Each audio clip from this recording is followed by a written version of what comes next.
ពេលនេះនាងខ្ញុំព្រះករុណាសូមអនុញ្ញាតតាំងនាមជួរមុខដល់សិស្សានុសិស្សទាំងអស់នៃសាលាបឋមសិក្សានៅក្នុងនាមនាងខ្ញុំព្រះករុណាសូមសម្ដែងនូវការគោរពស្វាគមន៍ចំពោះព្រះវត្តមាននិងវត្តមានរបស់ព្រះតេជគុណព្រះសង្ឃគ្រប់ព្រះអង្គលោកជំទាវបណ្ឌិតឯកឧត្តមអភិបាលនៃគណៈអភិបាលខេត្តអភិបាលស្រុកប្រតិភូអង្គដំណើរដែលបានឆ្លៀតឱកាសដ៏មមាញឹកនិងមានតម្លៃនិមន្តនិងអញ្ជើញចូលរួមក្នុងកម្មវិធីសម្ពោធដាក់ឲ្យប្រើប្រាស់អគារសិក្សាសាលាបឋមសិក្សានៅនាពេលនេះវត្តមានរបស់ពងពួននាពេលនេះគឺជាមហាកិត្តិយសដ៏ឧត្តមឧត្តមដែលជាទីមោទនៈនិងប្រកបដោយមនោសញ្ចេតនាដ៏ធំធេងព្រមទាំងបង្ហាញពីស្មារតីយកចិត្តទុកដាក់បំផុតចំពោះវិស័យអប់រំដើម្បីឆ្លើយតបទៅនឹងយុទ្ធសាស្ត្របញ្ចកោណរបស់រាជរដ្ឋាភិបាលក្នុងមុំទី1ស្ដីពីការអភិវឌ្ឍមូលធនមនុស្សលោកជំទាវបណ្ឌិតនិងអង្គពិធីទាំងមូលជាទីគោរពថ្ងៃនេះបឋមសិក្សានៅមានភ័ព្វសំណាងដ៏វិសេសវិសាលដោយត្រូវបានប្រគល់ជូននៅអគារសិក្សាសាងសង់ថ្មីមួយខ្នង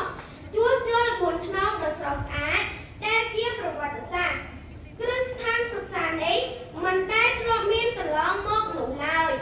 សមិទ្ធផលថ្មីនេះគឺជាទីកន្លែងសិក្សាមួយដ៏ស្អាតពោរពេញដោយផាសុកភាពសម្រាប់យើងខ្ញុំទាំងអស់គ្នាជាសិស្សានុសិស្សបានសិក្សារៀនសូត្រនិងបន្តដល់សិស្សានុសិស្សជំនាន់ក្រោយទៀតក្នុងបរិយាកាសដ៏រំភើបរីករាយនាពេលនេះយើងខ្ញុំទាំងអស់គ្នាសូមអនុញ្ញាតគោរពថ្លែងអំណរគុណដល់ពងពួនចំពោះលោកជំទាវបណ្ឌិតជាសេរីនិងក្រុមការងារធនាគារជាតិដែលបានផ្ដល់អគារសិក្សាព្រមទាំងបំពាក់បរិក្ខារសិក្សាដ៏ប្រពៃនិងបានផ្ដល់ជូននូវអាហារូបត្ថម្ភដល់សិស្សមត្តេយ្យសិក្សាចំនួន63នាក់បានទទួលទានជារៀងរាល់ថ្ងៃសិក្សាព្រោះបរិស្ថានសិក្សានិងសុខភាពសិក្សាជាកត្តាធ្វើឲ្យការសិក្សារបស់សិស្សទទួលនូវលទ្ធផលល្អសិស្សមានសមត្ថភាពពេញលេញក្នុងការប្រកួតប្រជែងការងារជាទូទៅអ្វីៗទាំងអស់ផ្ដើមចេញពីកុមារទទួលបានការសិក្សាអប់រំល្អកុមាររឹងមាំប្រទេសជាតិរឹងមាំនាំមកនូវការអភិវឌ្ឍដើម្បីឆ្លើយតបនឹងការយកចិត្តទុកដាក់ដល់ពងពួនរបស់លោកជំទាវបណ្ឌិតនិងសប្បុរសជនមកលើវិស័យសិក្សាសម្រាប់សិស្សទាំងអស់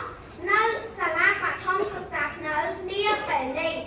យើងខ្ញុំទាំងអស់គ្នាសូមធ្វើការបដិញ្ញាចិត្តដោយតទៅបញ្ញាថែរក្សារាល់សមិទ្ធផលនានានៅក្នុងសាលារៀនឲ្យបានល្អប្រសើរជាដាច់ខាត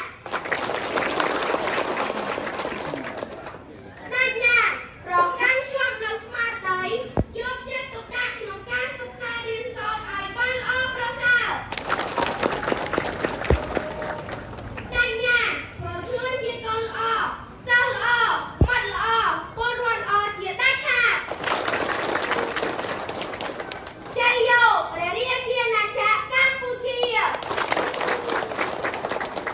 ជាទីបញ្ចប់នាងខ្ញុំសូមគោរពប្រគេនពរនិងជូនពរចំពោះព្រះតេជគុណព្រះសង្ឃគ្រប់ព្រះអង្គលោកជំទាវគណៈអធិបតី